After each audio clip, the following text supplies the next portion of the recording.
Gaza में स्थित Hamas ने इसराइल पे पहले एक हमला किया, उसके बाद इसराइल ने गाजा के ऊपर लगातार हमले किए, पूरे शहर को निस्त नाबूद कर रखा है, जहां अभी तक लगभग 7,000 से ज्यादा लोगों की जानें जा चुकी हैं।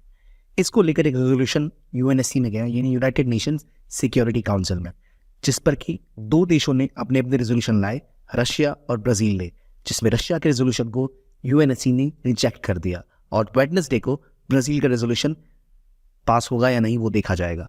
तो जानते हैं इस न्यूज़ के बारे में, क्या है पूरी कहानी इस टॉपिक पे। तो वेलकम टू ज्ञानकोश। सबसे पहले बात क्या हुई, तो देखिए, हम सबको पता है कि इसराइल और गाजा अभी युद्ध की स्थिति में है, जहां पर इसराइल के ऊपर पहले गाजा से हमास ने अटैक किया, कुछ लोगों को बंदी बनाया, कुछ अटैक्स किए गए टनल्स के थ्रू, बॉर्डर्स के थ्रू, रॉकेट लॉन्चेस किए गए।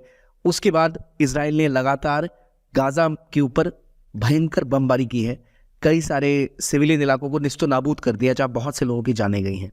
तो ये रहा गाजा सिटी और ये आपका वेस्ट बैंक और इसराइल। तो यहाँ से लगातार फायरिंग हुई है, जहाँ बहुत से सिविलियंस की जानें जा रही हैं और इसको लेकर एक युद्ध की स्थिति बनी हुई है।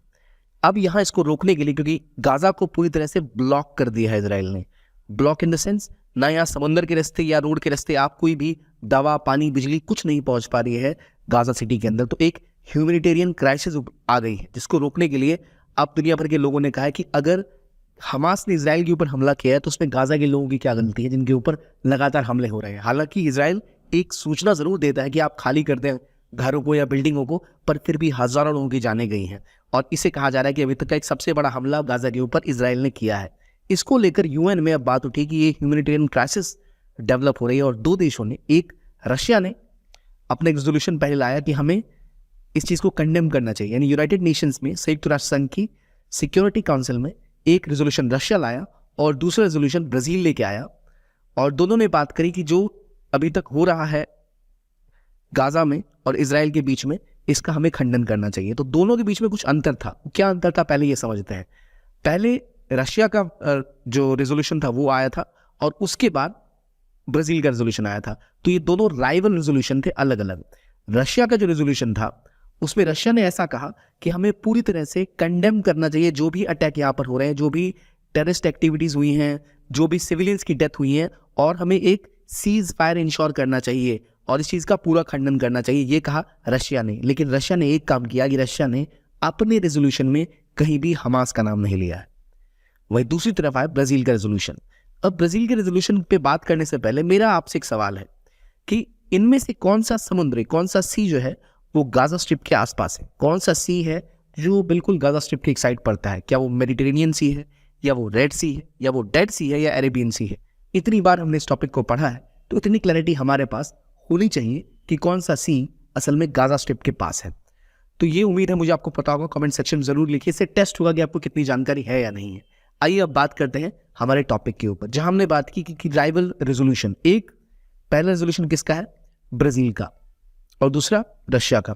तो रशिया ने क्या कहा? रशिया ने कहा कि ये ह्यूमैनिटेरियन क्राइसिस है, हमें इसका खंडन करना चाहिए और तुरंत सीज फायर होना चाहिए इस युद्ध के ऊपर। लेकिन दूसरा जो रेजोल्यूशन आया वो ब्राजील का आया। याद रखिए, हमास के बारे में कोई बात नहीं की इसराइल ने, इसराइल के बारे में, यानी रशिया ने ऐसा कुछ नहीं कहा कि इसराइल पर जो आतंकवादी हमला हुआ हम उसका खंडन करते हैं, हमास ने जो अटैक किया वो बुरा है, इस पर उन्होंने बात नहीं की। उन्होंने कहा कि जो भी हिंसा हो रही है उसका विरोध करते हैं, उसको जल्दी से जल्दी रोकना चाहिए। ये रेजोल्यूशन रशिया लेके आया, जबकि राइवल रेजोल्यूशन लेके आया ब्राजील, जिस पे वोटिंग अभी तक नहीं हुई है। ये कल या आज शाम तक इस पे वोटिंग हो जाएगी, वेडनेसडे का डे इस पे फाइनलाइज है।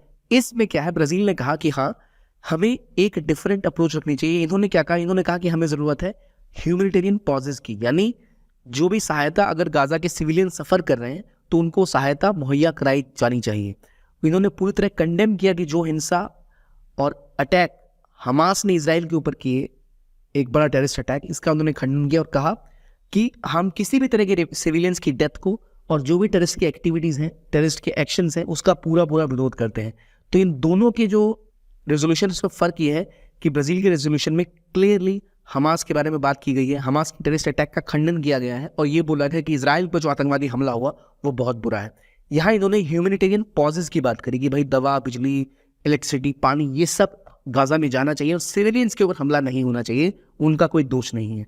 जबकि रशिया ने ऐसा कुछ भी नहीं बोला था, उन्होंने अनइक्विवोकली, मतलब खुले तौर पर कहा था कि हमें इसका खंडन करना है और किसी भी तरफ स्तर पर कोई भी हमला किसी को नहीं करना चाहिए किसी के ऊपर। रशिया ने एक बात और इसमें जोड़ी कि हमास का कोई मेंशन नहीं किया। तो ये इजराइल और इजराइल के जितने करीबी मित्र देश थे वो इसको कभी पास होने नहीं देते, और वैसा ही कुछ हुआ।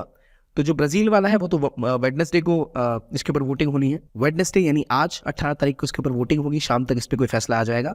लेकिन जो रशिया का रेजोल्यूशन था उसको यूएनएससी ने रिजेक्ट कर दिया। अब यूएनएससी से कोई भी रेजोल्यूशन पास होने का तरीका क्या होता है?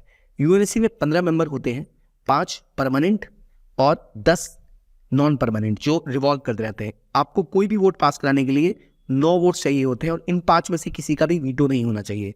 5 परमानेंट मेंबर कौन कौन से हैं? यूएसए, यूके, रशिया, चाइना और फ्रांस।